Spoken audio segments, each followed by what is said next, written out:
ሰላም ጤና ይስጥልኝ የቮያ ቴሌቪዥን ተከታታዮች የዕለተ ሐሙስ ዜናዎችን ይዘን ቀርበናል። እስከ መጨረሻው አብራችሁን ቆዩ። የፕሪቶሪያው ስምምነት ፈተና ውስጥ ባለበት በአሁኑ ወቅት ኦባሳንጆና ዓለም አቀፍ ልዑካን መቀለ ዋሉ። የቀድሞ የናይጄሪያ ፕሬዝዳንትና የአፍሪካ ህብረት የአፍሪካ ቀንድ ከፍተኛ ተወካይ ኦሉሴጉን ኦባሳንጆ ከህወሓት ሊቀመንበር ደብረጽዮን ገብረ ሚካኤል ጋር ውይይት ለማድረግ ከዓለም አቀፍ ልዑካን ጋር በመሆን መቀለ ገብተዋል። ከትግራይ ፕሬዝዳንት ጽህፈት ቤት የተገኘው መረጃ እንደሚያመላክተው ልዑካኑ ጁን 11 መቀለ የገቡ ሲሆን ውይይታቸውን በዋናነት ደግሞ ወደ ጦርነት ላለመመለስና የፕሪቶሪያውን የሰላም ስምምነት አተገባበር መገምገም ላይ ያተኮረ ነው። ይህ ወሳኝ ጉብኝት በትግራይ ክልል አዲስ ወታደራዊ እንቅስቃሴዎች እየተደረጉ ነው በሚል ውጥረት እያየለ በመጣበትና የቀጠናዊ የፖለቲካ እንዲሁም የጸጥታ ሁኔታ እጅግ አሳሳቢ በሆነበት ወቅት የተካሄደ ነው። ከዚህም ባሻገር በትግራይና በፌዴራል መንግስቱ መካከል ያልተፈቱ የፖለቲካ ልዩነቶች መቀጠላቸው እንዲሁም ከዳር 2002 የፕሪቶሪያው ስምምነት ወዲህ የተገኙትን የሰላም ትሩፋቶችን ለማስጠበቅ ክልላዊና ዓለም አቀፋዊ አካላት ከፍተኛ ስጋታቸውን እየገለጹ ባሉበት ወቅት የተደረገ የዲፕሎማሲ ጥረት ነው። ከውይይቱ በኋላ በስብሰባው ላይ የተሳተፉት አምባሳደር አዲስ ዓለም ባሌማ እንደገለጹት የትግራይ ባለስልጣናት ለአፍሪካ ህብረት ልዩ ልዑክ በክልሉ ያለውን የሰብአዊና የጸጥታ ችግር ለመፍታት ተግባራዊ እርምጃዎችን በአስቸኳይ ሊወስዱ እንደሚገባም አሳስበዋል። እንደ አዲስ ዓለም ገለጻ የትግራይ አመራሮች አሁንም ያሉ አለመግባባቶችን በውይይትና በድርድር ሊፈቱ ይገባል የሚል ጽኑ አቋም ያላቸው ሲሆን፣ በሌላ በኩል ደግሞ የፌዴራል መንግስቱን በተደጋጋሚ ጥቃቶችና በክልሉ ላይ በቀጠለው እገዳ የፕሪቶሪያውን ስምምነት ጥሷል ሲሉ በብርቱ ከሰዋል። በተጨማሪም ባለስልጣናቱ ወደ ቀያቸው መመለስ ስላልቻሉ የሀገር ውስጥ ተፈናቃዮችና ስደተኞች ስቃይ እንዲሁም ከህወሓት ቁጥጥር ውጭ ባሉ አካባቢዎች ለሚገኙ ነዋሪዎች አስከፊ የኑሮ ሁኔታ አንስተው ተወያይተዋል። በበኩላቸው ኦሉሴጉን ኦባሳንጆ ከህወሓት ሊቀመንበር ደብረጽዮን ገብረ ሚካኤል ጋር ያደረጉትን ውይይት ውጤታማ ሲሉት ገልጸው የውይይቱ ዋና ዓላማ ውጥረቶችን በማርገብ ለዘላቂ ሰላም ምቹ ሁኔታዎችን መፍጠር መሆኑን ተናግረዋል። በደቡብ አፍሪካው ፕሪቶሪያ በፌዴራል መንግስቱና በህወሓት መካከል የተፈረመው ስምምነት የሁለት ዓመቱን አውዳሚ የትግራይ ጦርነት ያስቆመ ታሪካዊ ክስተት ነበር። ስምምነቱ ሁለቱ ወገኖች በጦርነት በዘላቂነት እንዲያቆሙ፣ ትጥቅ እንዲፈቱ፣ መሰረታዊ አገልግሎቶች እንዲመለሱ፣ የኢትዮጵያን ህገ መንግስት እንዲያከብሩና ከጦርነቱ በኋላም ለማገገም የሚያስችል የፖለቲካ ፍኖተ ካርታ እንዲተገብሩ የሚያስገድደው። የአሁኑ የልዑካን ጉብኝት በትግራይ ዳግም የጸጥታ ስጋቶች ባገረሹበትና ወደ ትጥቅ ትግል ላለመመለስ ዓለም አቀፍ ጥሪዎች እያስተጋቡ ባሉበት ወቅት የመጣ ነው። ጁን 6 ቀን በሰሜን ምዕራብ ትግራይ በምትገኘው ሽራሮ ከተማ አቅራቢያ ተህማቴ በተባለ አካባቢ የድሮን ጥቃት መፈጸሙን ነዋሪዎችና የአካባቢው ባለስልጣናት ሪፖርት ማድረጋቸው ይታወሳል። የትግራይ ባለስልጣናት ጥቃቱን የፈጸመው የፌዴራል መንግስቱ ነው በማለት የከሰሱ ሲሆን በጥቃቱ የትግራይ ኃይሎች አባላት መገደላቸውን፣ መቁሰላቸውና ንብረት መውደሙን ገልጸዋል።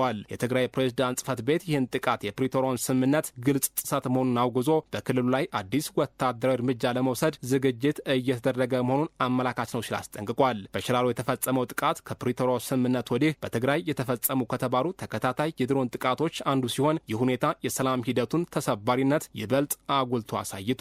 በቅርብ ሳምንታት ውስጥ እየጨመረ የመጣው የፖለቲካ ውጥረት፣ የወታደራዊ ቅስቀሳ ክሶችና የክልሉ የጸጥታ ሁኔታን በተመለከተ በተቃዋሚ ቡድኖች በህወሓት ባለስልጣናትና በፌዴራል መንግስት መካከል የሚነሱት እርስ በርሳቸው የሚቃረኑ መግለጫዎች የፖለቲካ ምህዳሩን አውሰብስበውታል። ዓለም አቀፍ ተዋናዮች የሰላም ስምምነቱን ሊያደናቅፉ ከሚችሉ ማንኛቸውም እርምጃዎች ወገኖችም እንዲቆጠቡ ተደጋጋሚ ማስጠንቀቂያን ሲሰጡ ቆይተዋል። በየካቲት 2026 በጸለምቲ ከተፈጸመው ጥቃት እንዲሁም የትግራይ ኃይሎች ከሰሜን ምዕራብ ትግራይ መግባትና መውጣት ተከትሎ አሜሪካ፣ እንግሊዝ፣ የአውሮፓ ህብረት፣ የአፍሪካ ህብረትና ሌሎች ዓለም አቀፍ አጋሮች ሁሉም ወገኖች ራሳቸው እንዲገቱ፣ አለመግባባቶች በሰላማዊ መንገድ እንዲፈቱና የፕሪቶሪያውን ስምምነት አተገባበር በጽኑ እንዲጠብቁም አሳስበዋል። በአካባቢው አዲስ አለመረጋጋት ሊፈጠር ይችላል በሚል ስጋት እነዚህ የሰላም ጥሪዎች አሁንም ድረስ በተከታታይ እያቀረቡ ነው። ሳውዲ አረቢያ ቢያንስ 65 ኢትዮጵያንን በስቅላት መቅጣቷን አንድ የቀድሞ የትግራይ ክልል ባለስልጣን ተናገሩ። የቀድሞ የትግራይ ክልል ወጣቶች ቢሮ ኃላፊ አቶ ሀይሱ ባግዲያስ በማህበራዊ ሚዲያቸው ላይ 65 ኢትዮጵያውያን በሳውዲ አረቢያ በስቅላት መቀጣታቸውን አስታውቋል። እኚህ የቀድሞ ባለስልጣን እንደገለጹት ይህ የተከናወነው በደቡብ ምዕራባዊ ሳውዲ አረቢያ አሲር ግዛት በሚገኘው ካሚስ ሙሻያት በተሰኘ እስር ቤት ውስጥ ነው። በእስር ቤቱ በሚገኘው ብሎክ 5 ተብሎ በሚጠራው ስፍራ ታስረው የነበሩ እነዚህ 65 ኢትዮጵያውያን የሞት ቅጣቱ የተፈጸመባቸው ትላንት መሆኑንም አስረድተዋል። ከነዚህ ውስጥ አብዛኞቹ የትግራይ ተወላጅ መሆናቸውን የጠቀሱት እኚህ የቀድሞ ባለስልጣን ጨምረውም በአሁኑ ወቅት ከ200 በላይ ኢትዮጵያውያን የሞት ፍርድ ተወስኖባቸው ቅጣቱ የሚፈጸምበት ቀን እየተጠባበቁ እንደሚገኙም አስታውቀዋል። እኚህ የቀድሞ የክልሉ ባለስልጣን ያሰራጩት መረጃ እስካሁን በገለልተኛ አካል ያልተረጋገጠ ሲሆን የሳውዲ አረቢያ መንግስት ባወጣው መግለጫ ግን በሰኔ ወር በሞት የተቀጡ 4 ኢትዮጵያውያን መሆናቸውን ገልጸዋል። ይህ በእንዲህ እንዳለ በኢትዮጵያ መንግስት በኩል በሳውዲ አረቢያ ታስረው የነበሩ ከ1600 በላይ ኢትዮጵያውያን በምህረት የክስ ሂደታቸው እንዲቋረጥ መደረጉን ዛሬ ባወጣው መግለጫ አስረድቷል። አቶ ጌታቸው ረዳና አምባሳደር ሬድዋን ሁሴን አልጀዚራ ላይ በጋራ ጽሑፍ ለቀቁ። በትግራይ ዳግም ጦርነት ሊቀሰቀስ መሆኑን አስጠነቀቁ። በ2022 የፕሪቶሪያ የሰላም ስምምነት ቁልፍ ተደራዳሪ የነበሩት አቶ ጌታቸው ረዳና አምባሳደር ሬድዋን ሁሴን ጽንፈኛ ያሉት የህወሓት ክንፍ ከኤርትራ መንግስት ጋር በማበር ዳግም ጦርነት ለመክፈት ዝግጅት እያደረገ መሆኑን በማጋለጥ ዓለም አቀፉ ማህበረሰብ በአስቸኳይ ጣልቃ እንዲገባ ጥሪ አቀረቡ። ሁለቱ ከፍተኛ ባለስልጣናት ሰሞኑን በአልጀዚራ ሚዲያ ላይ ባጋሩት ባወጡት ጽሑፍ እንዳስታወቁት ይህ የህወሓት አክራሪ ቡድን የክልሉን ጊዜያዊ አስተዳደር በማፍረስ የራሱን ህገወጥ አስተዳደር እየመሰረተ ሲሆን በኤርትራ መንግስት ቀጥተኛ ድጋፍ ወጣቶችን በግዴታ እየመለመለ እያሰለጠነና እያስታጠቀ ይገኛል።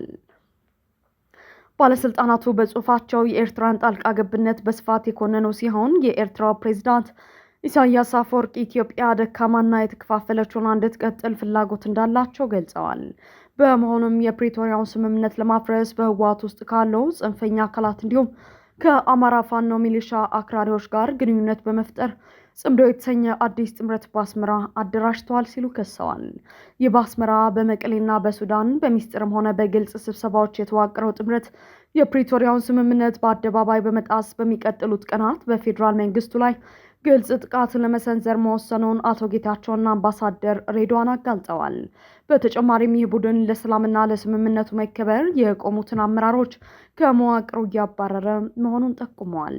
የትግራይ ህዝብ የጦርነት አጀንዳን በግልጽ ውድቅ ማድረጉን ያነሱት ሁለቱ ባለስልጣናት አክራሪው የህወሓት ቡድን ግን የኤርትራን አስገዳጅ የወታደራዊ መልመላ ስልት በመጠቀም ትግራይን ወደ ሌላ መስቀልቅል እየቀየራት መሆኑን አስጠንቅቀዋል። የፕሪቶሪያው ስምምነት ፍጹም ባይሆንም ጠመንጃዎችን ዝም ያሰኘና በጦርነት ለፈረሰው ክልል በተወሰነ ደረጃም ቢሆን መደበኛ ህይወት እንዲመለስ ያስቻለ ነው ያሉት ጸሐፊዎቹም የሙሉ ትውልድን ህይወት ለፖለቲካቸው መጠቀሚያ ለማድረግ የሚፈልጉ አካላት ቀጠናውን ዳግም ወደ ጦርነት ቅዠት እንዲጎትቱት መፍቀድ እንደማይገባ አሳስበዋል። በማጠቃለያቸውም በህወሓትና በአስመራ በሚገኙ ደጋፊዎቹ ላይ ተጽዕኖ ማሳደር የሚችል ማንኛውም ዓለም አቀፍ አካል የሰላም ስምምነቱን ለማፍረስ የሚወስዷቸው እርምጃዎች ፈጽሞ ተቀባይነት እንደሌላቸው ግልጽና የማያወላዳ ጠንካራ ጫና እንዲያደርግ ጥሪያቸውን አቅርበዋል። የኦሮሞ ፌዴራሊስት ኮንግረስ ኦፌኮም የአፍሪካ ህብረትና የኢጋድን የምርጫ ታዛቢ ሪፖርት አጣጣለም። የኦሮሞ ፌዴራሊስት ኮንግረስ ኦፌኮ ባለፈው ሳምንት የተካሄደውን 7ኛውን አጠቃላይ ምርጫ የማስመሰል ምርጫ ነው ሲል በጽኑ ኮንኗል። ፓርቲው የአፍሪካ ህብረትና የምስራቅ አፍሪካ የልማት በይነ መንግስታት ባለስልጣን ወይም ኢጋድ የላኳቸው ታዛቢዎች ያቀረቡትን ሪፖርት የምርጫ ቀን ቱሪዝም በማለት አጣጥሎታል። ፓርቲው ዛሬ ባወጣው ረጅም መግለጫ የአፍሪካ ህብረትና የኢጋድ ታዛቢዎች ምርጫውን ሰላማዊና ግልጽ በሚል የሰጡት ማረጋገጫ ተቀባይነት የሌለውና የዲሞክራሲ መርሆችን የሚጎዳ ነው ብሏል። ኦፌኮ በአገር አቀፍ ደረጃ ከ52,000 በላይ የምርጫ ጣቢያዎች ባሉበት ሁኔታ ከ100 በታች የሆኑ ታዛቢዎችን በማሰማራትና አብዛኞቹን ጣቢያዎች ሳይጎበኙ በሰጡት ውሳኔ የሪፖርቱ ይዘት ከእውነታ የራቀ ነው ሲል ተችቷል። ምርጫው የተካሄደው ከምርጫው በፊት የነበሩ ችግሮችና የአገሪቱን ወቅታዊ ሁኔታ ሙሉ በሙሉ ችላ በማለት እንደሆነም ጠቁሟል። የኦሮሞ ፌዴራሊስት ኮንግረስ በኦሮሚያና በአማራ ክልሎች የሚካሄዱ ግጭቶች ለምርጫው ሂደት ዋነኛ እንቅፋት እንደነበሩ፣ የትግራይ ክልል ደግሞ ከምርጫው ሙሉ በሙሉ መገለሉን በማስታወስ የምርጫው ሂደት ተአማኒነት እንደሌለው አስታውቋል። የምርጫ አስፈጻሚዎች ለገዢው ፓርቲ ወገንተኝነት ማሳያታቸው፣ መራጮች ላይ ግፊት መደረጉና የተቋሚ ፓርቲ ተወካዮች ከምርጫ ጣቢያዎች በኃይል መባረራቸውን እንደ ታዛቢነት ዘግቧል። በተጨማሪም የሀገር ውስጥ ታዛቢዎች በስልታዊ መንገድ መታገዳቸውን፣ የውጭ ታዛቢዎችም በአዲስ አበባ አካባቢ ካልሆነ በስተቀር በጦርነቱ ምክንያት ወደ ሌሎች አካባቢዎች መንቀሳቀስ አለመቻላቸውን በመጥቀስ ምርጫው በእውነታው ያልታሰበ እንደሆነ ገልጿል። ኦፌኮ የአውሮፓ ህብረት የላከውን መግለጫ ዲፕሎማሲያዊ ማባበያ ሲል የገለጸው ሲሆን አገሪቱን ከመፈራረስ ለማዳን መንግስትና የታጠቁ ቡድኖችን ጨምሮ ሁሉም የፖለቲካ ኃይሎች የሚሳተፉበት ሁሉን አቀፍና ግልጽ ውይይት ብቻ አማራጭ መሆኑን አሳስቧል። ፓርቲው ምርጫውን ከመካሄዱ በፊት ያቀረባቸው የነጻና ፍትሃዊ ምርጫ ቅድመ ሁኔታዎች ማለትም የፖለቲካ እስረኞች መፈታት፣ ገለልተኛ የምርጫ ቦርድ መቋቋምና የደህንነት ኃይሎች ገለልተኝነት በመንግስት ችላ መባላቸውን በመግለጽ የሂደት ለረጅም ጊዜ የሚዘልቅ ሰላምና ዲሞክራሲን እንደማያመጣ ገልጿል። በላስ ቬጋስ ታክሲ ውስጥ ተኝታ የነበረችው ሴት ላይ ጾታዊ ጥቃት ፈጽመዋል በተባለ ኢትዮጵያዊ ላይ የፍርድ ሂደት ተጀመረ። በላስ ቬጋስ ከተማ በታክሲ ውስጥ ተኝታ የነበረች ተሳፋሪ ላይ ጾታዊ ጥቃት ፈጽመዋል በሚል የተጠረጠረው ኢትዮጵያዊ የታክሲ ሾፌር ላይ ዳኛ የእስር ማዘዣ ወጡ። የክላርክ ካውንቲ ግራንድ ጁሪ በሰኔ 4 ቀን 2026 ክፍሎም ሰለሞን በተባለ ግለሰብ ላይ በጾታዊ ጥቃት ሙከራና በግልጽ የወሲባዊ ብልግና ወንጀል ክስ መመስረቱን የዲስትሪክት ፍርድ ቤት መረጃዎች ያመለክታሉ። የፖሊስ የምርመራ ሪፖርት እንደሚያሳየው ክስተቱ የደረሰው በኖቬምበር 23 ቀን 2025 ሲሆን ተጎጂዋ ታክሲ ውስጥ እንቅልፍ ወስዷት በሾፌሩ ንክኪ ከእንቅልፏ እንደነቃች ለፖሊስ ተናግራለች። በወቅቱ ተሳፋሪዋ ሾፌሩን በድርጊቱ ስትጠይቀው ቻርጀር ላቀብልሽ ነበር የሚል ምላሽ ሰጥቷታል። ተጎጂዋ በብስጭት የሾፌሩን አንገት በመያዝ ስትመታው ታክሲው ፍጥነቱን ሲቀንስ በራሷ በር ከፍታ ከታክሲው በመውረድ ማምለጥ መቻሏን ሪፖርቱ ያስረዳል። በመኪና ውስጥ በነበረው የካሜራ ምስል ተጠርጣሪው ታክሲው ቆሞ በነበረበት ወቅት ወደ ኋለኛው ወንበር እጁን ሲዘረጋ ታይቷል። ክፍሎም ሰለሞን በኖቬምበር 25 ቀን በፖሊስ ቁጥጥር ስር የዋለ ሲሆን በምርመራ ወቅት ከፖሊስ ጋር ለመነጋገር ፈቃደኛ አልነበረም። የክላርክ ካውንቲ ዲስትሪክት ዋና ዳኛ ጄሪ ዊዝ ተጠርጣሪው የዩናይትድ ስቴትስ ዜጋ ስላልሆነና ከሀገር ሊያመልጥ ይችላል በሚል ስጋት የዋስትና መብቱን ወደ $100,000 ከፍ ማድረጋቸውና ከፍተኛ የኤሌክትሮኒክ ክትትል እንዲደረግበት መወሰናቸውን የፍርድ ቤት መዝገቦች ያሳያሉ። የፖሊስ መረጃ እንደሚያመለክተው ተጠርጣሪው ከኢትዮጵያ የመጣ ግለሰብ ነው። የኤት ኒውስ ናው መርማሪዎች ከታክሲ ኩባንያው አስተያየት ቢጠይቁም እስካሁን ምላሽ አላገኙም። የተጠርጣሪው ጠበቃ አንድሬው ፍላሂቭ በጉዳዩ ላይ አስተያየት ከመስጠት ተቆጥቧል። በኢራን ጦርነት ምክንያት የኢትዮጵያ መንግስት ቀጣይ ዓመት ወጪ ከፍ እንደሚል ተገለጸ። የኢትዮጵያ መንግስት በሚቀጥለው የበጀት ዓመት የአገሪቱ አጠቃላይ ወጪ ከፍ እንደሚል የሚጠበቅ ሲሆን ለዚህም በዋናነት በኢራን ጦርነት ምክንያት የተፈጠሩ ወጪዎች ተጽዕኖ ማሳደራቸውን የገንዘብ ሚኒስቴሩ ዛሬ ሐሙስ አስታውቀዋል። የገንዘብ ሚኒስትሩ አቶ አህመድ ሽዴ በበጀት ንግግራቸው ላይ እንደገለጹት በሚቀጥለው ወር በሚጀምረው የ2026-2027 የበጀት ዓመት አጠቃላይ ወጪ ወደ 2.34 ትሪሊዮን ብር ያድጋል ተብሎ ይጠበቃል። ይህ አሃዝ አሁን ባለው የበጀት ዓመት ከተመደበው 1.92 ትሪሊዮን ብር ጋር ሲነጻጸር ከፍተኛ ብልጫ አለው። ሚኒስቴሩ ለምክር ቤት አባላት ሲያስረዱ ይህ ጭማሪ በአብዛኛው በመካከለኛው ምስራቅ ቀውስ ምክንያት የተፈጠሩ ወጪዎችን ግምት ውስጥ ያስገባ ነው ብለዋል። ጦርነቱ ያስከተለውን ትክክለኛ የወጪ ዝርዝር በንግግራቸው ባያብራሩም መንግስት ጦርነቱ ከተጀመረ ጊዜ አንስቶ ለነዳጅ የሚያደርገው ድጎማ መጨመሩም ይታወቃል። በቀጣይ የበጀት ዓመት መንግስት የሚጠበቅባቸውን ዋና ዋና የኢኮኖሚ አሃዞች በተመለከተ የበጀት ጉድለት አጠቃላይ የሀገር ውስጥ ምርትን 1.4 በመቶ እንደሚሸፍን ይጠበቃል። ይህ አሃዝ የገንዘብ ሚኒስቴር ለዘንድሮ ዓመት ተንብዮት ከነበረው የ2.2 በመቶ ጉድለት ያነሰ ነው። የኢኮኖሚ እድገቱን በተመለከተ መንግስት በሚቀጥለው ዓመት ልክ እንደ ዘንድሮ ሁሉ የ10.1 በመቶ እድገት እንደሚመዘገብም ይተነበያል። የውጭ ንግድ ገቢን በተመለከተ አቶ አህመድ እንዳሉት በዚህ የበጀት ዓመት በመጀመሪያዎቹ 10 ወራት የኢትዮጵያ የውጭ ንግድ ገቢ $8.7 ቢሊዮን የደረሰ ሲሆን በዓመቱ መጨረሻ ከዘርፉ $10.5 ቢሊዮን ለማግኘት ታቅዷል። የኢትዮጵያ የውጭ ንግድ ገቢ መረጃዎችም በዓለም አቀፍ ገበያዎች በቅርበት የሚከታተሉ ሲሆን ይህም ሀገሪቱ ያጋጠማት ችግር የመክፈል አቅም ማጣት ወይስ ጊዜያዊ የገንዘብ እጥረት በሚለው ጉዳይ ላይ በመንግስትና በቦንድ ገዢዎች መካከል ለተፈጠረው አለመግባባት ማዕከል ሆኖ ቆይቷል። የኢትዮጵያን የ$1 ቢሊዮን ዓለም አቀፍ ቦንድ ዕዳ መዋቅርን በተመለከተ የሚደረገው ድርድር የቦንድ ገዢዎች መንግስት ያቀረበውን የቅርብ ጊዜ አማራጭ ባለፈው ወር ውድቅ ማድረጋቸውን ተከትሎ ተከትሎ እንቅፋት ገጥሞታል። አንዳንድ የቦንድ ገዢዎችም በሀገሪቱ ላይ ህጋዊ እርምጃ ለመውሰድ እያቀዱ መሆናቸውን ተዘግቧል። ይሁን እንጂ አቶ አህመድ በጉዳዩ ላይ በሰጡት ማብራሪያ የዩሮ ቦንድ አበዳሪዎችን ጨምሮ የዕዳ መዋቅር ድርድሮች በአሁኑ ወቅት በመካሄድ ላይ ሲሆኑ ከአንዳንዶቹ ጋር ስምምነት ላይ ለመድረስ ተቃርበናል ሲሉም ዘግበዋል።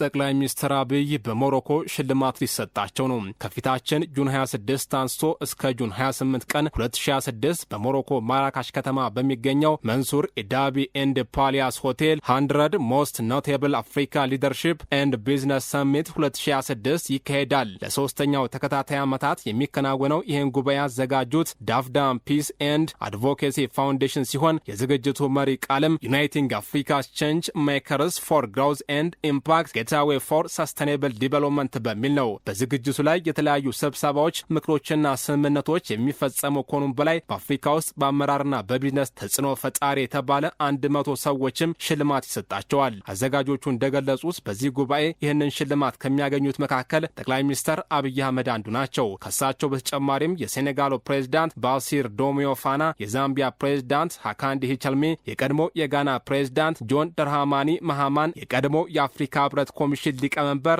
ኒኮሳዛን ዶላሚኒ ዙማ ሽልማቱ እንደሚሰጣቸው ተገልጿል። ቀድሞ የናይጄሪያ አቪዬሽን ሚኒስተር የሙስና ክስ ላይ የኢትዮጵያ አየር መንገድ አውሮፕላን ጉዳይ ፍርድ ቤት ቀረበ። በናይጄሪያ የቀድሞ የአቪዬሽን ሚኒስተር ሃዲ ሲሪካ የሙስና ክስ የፍርድ ሂደት ላይ ናይጄሪያ ኤር የተሰኘውን አዲስ ብሔራዊ አየር መንገድ ለማስተዋወቅ የኢትዮጵያ አየር መንገድ አውሮፕላን ለጥቂት ቀናት ጥቅም ላይ ውሎ እንደነበር አንድ ምስክር ለአቡጃ ፍርድ ቤት አስረዱም።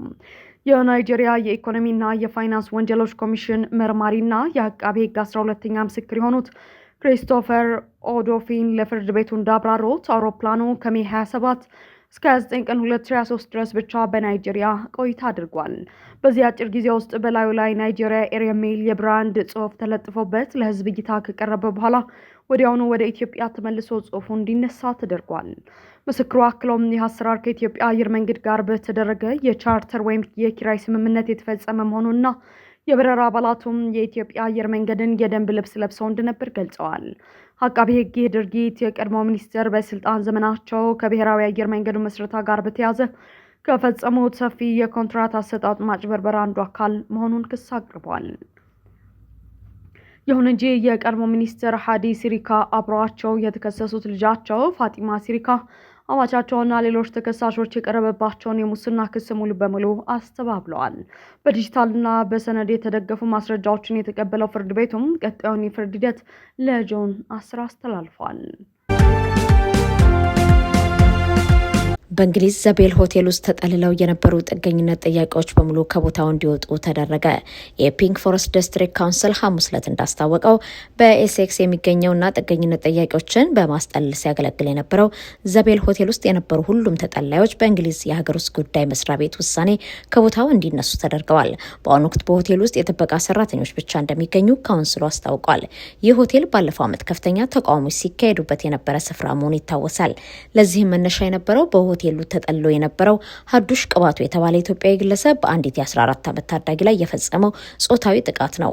ግለሰቡ ጾታዊ ጥቃትን ጨምሮ በ5 ወንጀሎች ጥፋተኛ ተብሎ የታሰረ ሲሆን ባለፈው ዓመት ጥቅምት ወር ከቼልምስፎርድ ማረሚያ ቤት በስህተት ከተለቀቀ በኋላ በድጋሚ ተይዞ ወደ ኢትዮጵያ እንዲባረር ተደርጓል። የተጠላዮቹን ድንገተኛ መነሳት በተመለከተ የፒንክ ፎረስት ዲስትሪክት ካውንስል ባወጣው መግለጫ ከሀገር ውስጥ ጉዳይ መስሪያ ቤት ጋር ቀጣይነት ያለው ግንኙነት ቢኖረንም ይህ ድርጊት እንደሚፈጸም አስቀድመን አላወቅንም ነበር ብሏል። አክሎም ስለተፈጠረው ሁኔታ ዝርዝር መረጃና የመስሪያ ቤቱን ቀጣይ እርምጃዎች በተመለከተ ማብራሪያ እየጠየቀ መሆኑን ገልጿል። በኢትዮጵያ ጥበቃ የሚደረግላቸው አካባቢዎች የደን ምንጠራን ሲቀንሱ በአካባቢው ነዋሪዎች የምግብ ዋስትና ላይ ግን አሉታዊ ተጽዕኖ ማሳደራቸው ተገለጸ። በታዋቂው ኔቸር የሳይንስ ጆርናል ላይ የታተመ የሰለሞን ይመር አዲስ ጥናት እንዳመላክተው በኢትዮጵያ ጥበቃ የሚደረግላቸው የተፈጥሮ አካባቢዎች ወይም ፕሮቴክትድ ኤሪያስ ከፈረንጆቹ 2000 እስከ 2020 ባሉ ጊዜ ውስጥ የደን ምንጠራን፣ የእርሻ መሬት መስፋፋትና የሳር ምድር መመናመንን በመቀነስ ረገድ ከፍተኛና ያልተጠበቀ ስኬት አስመዝግበዋል። የጥናቱ ውጤት እንደሚያሳየው ጥበቃ የሚደረግላቸው አካባቢዎች ከሌሎች ተመሳሳይ ጥበቃ ከማይደረግላቸው ቦታዎች ጋር ሲነጻጸሩ የደን መጥፋትን ወደ 25 በመቶ እንዲሁም የእርሻ መሬት መስፋፋትን በ44 በመቶ መቀነስ ችለዋል።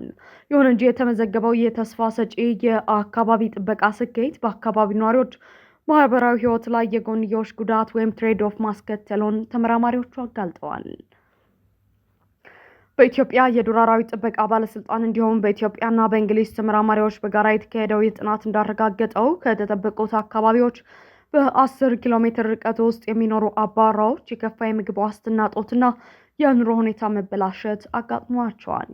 ምንም እንኳን የተፈጥሮ ጥበቃው ለብዝሃ ህይወት ወይም ባዮዳይቨርሲቲ የተሻለ ውጤት ቢያመጣም ለጥበቃው ቅርበት ያለውን ማህበረሰብ ግን ከፍተኛ ዋጋ እያስከፈለ ይገኛል። በአንጻሩ የተፈጥሮ ጥበቃ ዓላማው ከአካባቢው ማህበረሰብ የኑሮ ዘይቤ ጋር በተጣጣመባቸው ጥቂት አካባቢዎች ላይ ተፈጥሮንም ሆነ ሰውን በኩል ተጠቃሚ ያደረጉ ወይም ዊን አበረታች ውጤቶች መመዝገባቸው ተጠቁሟል።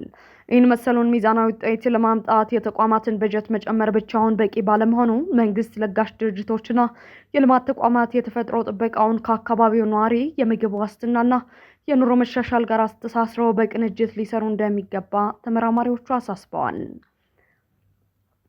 አክለውም የአካባቢውን ማህበረሰብ የኑሮ ጫና ግምት ውስጥ ሳያስገቡ የጥበቃ አካባቢዎችን ማስፋፋት ስነ ምህዳራዊና ፖለቲካዊ ዘላቂነትን አደጋ ላይ ሊጥል እንደሚችል አስጠንቅቀዋል። የዘንድሮ ሚስ ወርልድ ኢትዮጵያ አሸናፊ ሩት ይርጋለም ወጣቶች በጽናት እንዲቆሙና የህጻናት ጥቃት እንዲቆም ጥሪ ያቀረበች። የ2026 የሚስ ወርልድ ኢትዮጵያ ዘውድ አሸናፊ የሆነችው ሩት ይርጋለም ወጣቶች ለስኬት እንዲተጉ እንዲሁም በህጻናት ላይ የሚደርሰውን ጥቃት ለመከላከል ማህበረሰቡ በጋራ እንዲቆም ጥሪ ያቀረበች። ሩት ይህንን መልእክት ያስተላለፈችው በአዲስ አበባ በሚገኘው የአሜሪካን ኤምባሲ ማዕከል ውስጥ በተዘጋጀ የልምድ ልውውጥና አነቃቂ መድረክ ላይ ለተገኙ ወጣቶችና ተጋባዥ እንግዶች ባደረገችው ንግግር ነው። ላለፉት 6 ዓመታት በሞዴሊንግ ዘርፍ ውስጥ ማሳለፏን የገለጸችው ሩት የሚስ ወርልድ ኢትዮጵያ ዘውድን ከመድፋቷ በፊት ፊሊፒንስን ጨምሮ በተለያዩ ዓለም አቀፍና ሀገር አቀፍ ውድድሮች ላይ ኢትዮጵያን ወክላ ተሳትፋለች።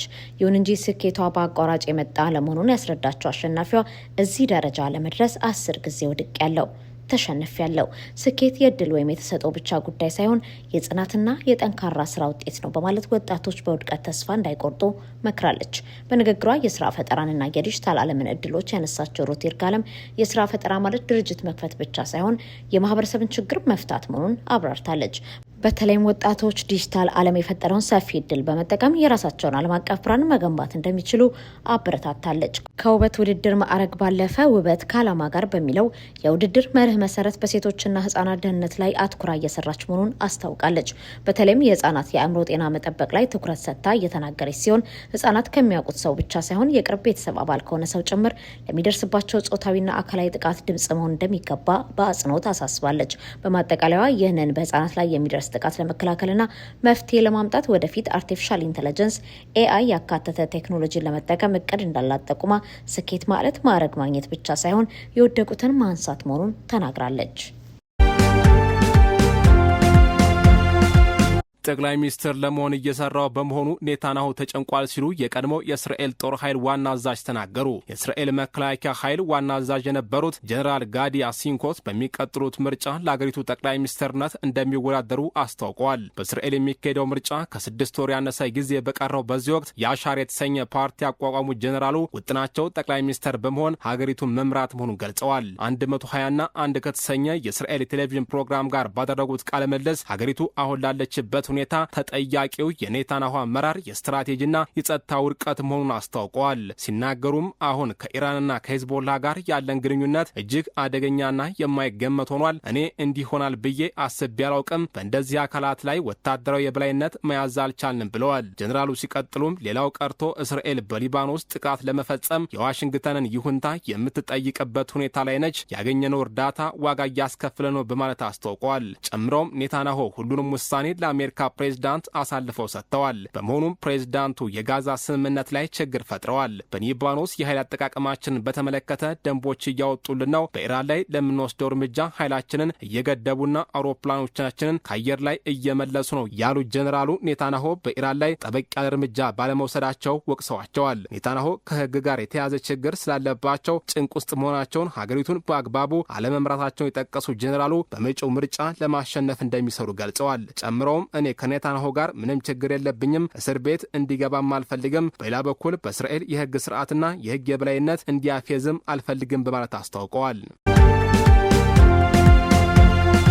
የሶማሌ ፕሬዝዳንት ሐሰን ሼክ ሞሐመድ በደቡብ ምዕራብ ክልል የተፈጠረውን የፖለቲካ አለመረጋጋት ለማርገብ በባይዶአ ከተማ ከባህላዊ መሪዎች ጋር ውይይት አድርገዋል። የጉብኝት የተካሄደው የፌዴራል መንግስት ኃይሎች ወደ ከተማዋ ገብተው የክልሉን አስተዳደር ከተቆጣጠሩ በኋላ ከፍተኛ የፖለቲካ ውዝግብ በተቀሰቀሰበት ወቅት ነው። የፕሬዝዳንቱ አስተዳደር የፌዴራል ኃይሎችን ማሰማራቱ ስርዓትን ለማስከበርና ዲሞክራሲያዊ ማሻሻያዎችን ለማፋጠን አስፈላጊ ነው ሲል ቢከላከለትም ተቺዎች ግን ድርጊቱ የክልሎችን ራስ ገዝነት የሚጥስና የፌዴራል ስርዓቱን ህገ መንግስታዊ ድንበር የሚያልፍ መሆኑን በመግለጽ ጥያቄ እያነሱ ይገኛሉ። በቅርቡ በባይዶአ የታዩት የአመራር ለውጦችና በፌዴራልና በክልል ኃይሎች መካከል የተከሰቱ ግጭቶች በጠቅላላ የሶማሊያ የፌዴራል አወቃቀር ላይ ከፍተኛ የክርክር መድረክ ከፍተዋል። ፕሬዝዳንቱ ከባህላዊ መሪዎች ጋር ባደረጉት ውይይት ማህበረሰቡን በማቀራረብና ግጭቶችን በመፍታት ረገድ የመሪዎቹን ወሳኝ ድርሻ አድንቀዋል። በተለይም የፌዴራል መንግስቱ እየገፋበት ላለው የአንድ ሰው አንድ ድምፅ የምርጫ ስርዓት አፈጻጸም ከመንግስት ተቋማት ጋር የጠነከረ ትብብር እንደሚያስፈልግ አሳስበዋል። መሪዎቹ በበኩላቸው በክልሉ እየተባባሰ የመጣውን ውጥረት ለማርገብና የፌዴራል መንግስቱን የሪፎርም እቅዶች ለመደገፍ ያላቸውን ዝግጁነት ገልጸዋል። ይሁን እንጂ ይህ ፕሬዝዳንቱ ጉብኝት የፌዴራል መንግስቱ በክልል ጉዳዮች ላይ የሚያሳየውን ከፍተኛ ተጽዕኖ መደበቂያ ሽፋን ነው የሚሉ ወገኖች ጥርጣሬያቸውን አልደበቁም። በባይዶአ እየተካሄደ ያለው ይህ የፖለቲካ ሂደት የሶማሊያን የፌዴራል ስርዓት ቀጣይነትና የመንግስት ተቋማትን ከባህላዊ የአመራር አወቃቀር ጋር የማጣጣም አቅም ላይ ትልቅ ፈተና እንደሆነ ተገልጿል።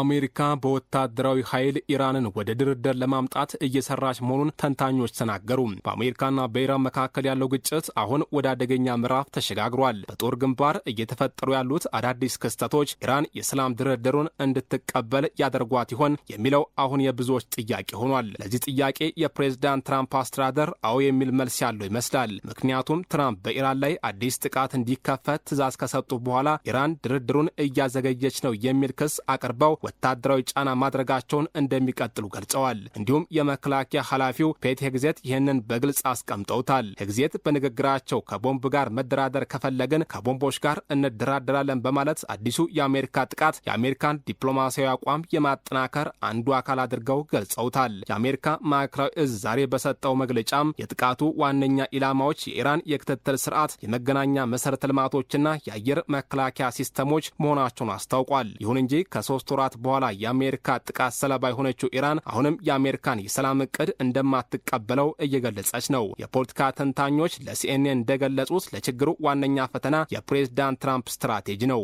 ወታደራዊ ጥቃቱ ስልታዊ ስኬት ያመጣ ቢሆንም እስካሁን ዲፕሎማሲያዊ ውጤት እንዳላስገኘም አስረድተዋል። ተንታኞች አሜሪካ ጥቃቱን ብትቀጥል ወታደራዊ ትርፍ ልታገኝ እንደምትችል ጠቅሰው ነገር ግን አጠቃላይ ስትራቴጂካዊ ድል እንደማያመጣላት ገልጸዋል።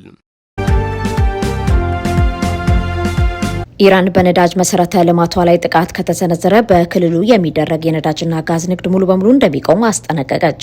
የኢራን ከፍተኛ የጋራ ወታደራዊ እዝ የሆነው ሀታም አላኒቢያ ማዕከላዊ ዋና መስሪያ ቤት በአሜሪካ የሚሰነዘሩት የነዳጅ መሰረተ ልማት ጥቃት ማስፈራሪያዎች በሙሉ ክልሉ ላይ ከፍተኛ ቀውስ እንደሚፈጥሩ አስታወቀ። ወታደራዊ እዙ በኢራን ብሮድካስቲንግ በኩል ባስተላለፈው መልእክት በቅርቡ በአሜሪካ በኩል የኢራን የነዳጅ መሰረተ ልማቶች ላይ እየተሰነዘሩ ያሉ ማስፈራሪያዎችን ተከትሎ የምናውጀው ነገር ቢኖር የነዳጅና ጋዝ ንግድ ወይም ለሁሉም ይቻላል አሊያም ለማንም አይቻልም ሲል በግልጽ አስጠንቅቋል። ይህ የወታደራዊ እዙ ጠንካራ መግለጫ የአሜሪካው ፕሬዝዳንት ዶናልድ ትራምፕ በማህበራዊ ትስስር ገጻቸው ላይ በቅርብ ጊዜ ውስጥ የኢራን የነዳጅና ጋዝ ገበያዎች ሙሉ ቁጥጥር ስር እናደርጋለን ሲሉ የሰጡትን መግለጫ ተከትሎ የመጣ ነው። የኢራን ወታደራዊ እዝ ይህንን ማስፈራሪያ በሀገሪቱ የነዳጅ ዘርፍ ላይ እንደተደረገ ግልጽ ጥቃት በመቁጠር የክልሉን የነዳጅ አቅርቦት ለማቆም ዝግጁ መሆናቸውን ያሳየበት ነው። ይህ የቃላት ጦርነት በዓለም አቀፍ የነዳጅ ገበያ ላይ ከፍተኛ ስጋት የፈጠረ ሲሆን የሆርሙዝ ባህረ ሰላጤን ጨምሮ በክልሉ የሚደረገውን የኢነርጂ መተላለፊያ መስመር በጦርነት አደጋ ውስጥ መሆኑን የሚያሳይ ነው።